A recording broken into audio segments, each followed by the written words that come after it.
Kendall Jenner is having some serious security issues and some threats against her life that she is dealing with. First, the intruder who got to her home over the weekend, early Sunday morning, someone was discovered in her backyard attempting to go skinny dipping in her pool. Now, her security saw this person and tackled them and held them down until police could come and make the arrest for trespassing. But what is the other layer of this is that, again, Kendall Jenner lives in a gated community.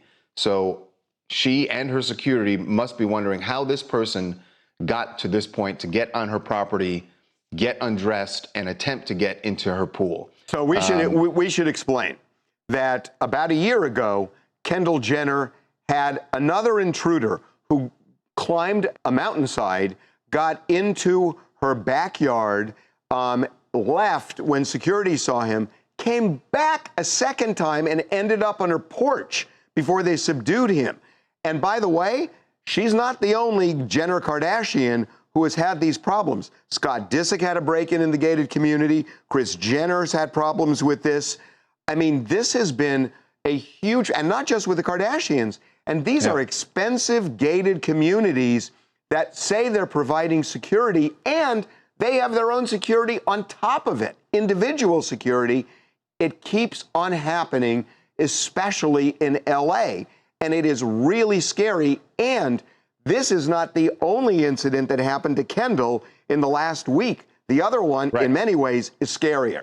Is certainly scarier. But keep in mind, so what happened early Sunday morning, Kendall already was aware of what had happened last week, which we just found out because on Monday, her attorneys went to court and got a restraining order against an individual who was in a mental health facility last week in the LA area when he told people that he had a plan. He told police that he had a plan to get a gun and go to Kendall, shoot and kill her, and then kill himself.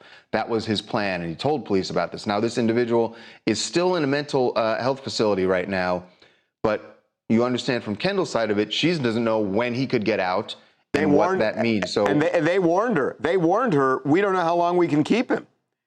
And so this guy is going to get out. Guys, I spoke to somebody involved. This is a really scary situation with both of these guys. And the first guy that walked into a police station, I spoke to somebody who's kind of in the know on this, and they said, this is a real deal. This one's really scary. Just walks and says, hey, I'm going to kill myself. I'm going to do myself harm, by the way, and then he lays out what he wants to do. And this other guy, I mean, banging on her windows at 2 in the morning, screaming her name, stripping down, getting ready to go in the pool. This is a real serious issue. And you're right, it's not the first stalker or attempted stalker or burglary that we've seen in that area either. So Kendall got a restraining order against the guy that threatened to kill her, and I believe, based on what I know, she's going to go after the guy who jumped or tried to get into her pool.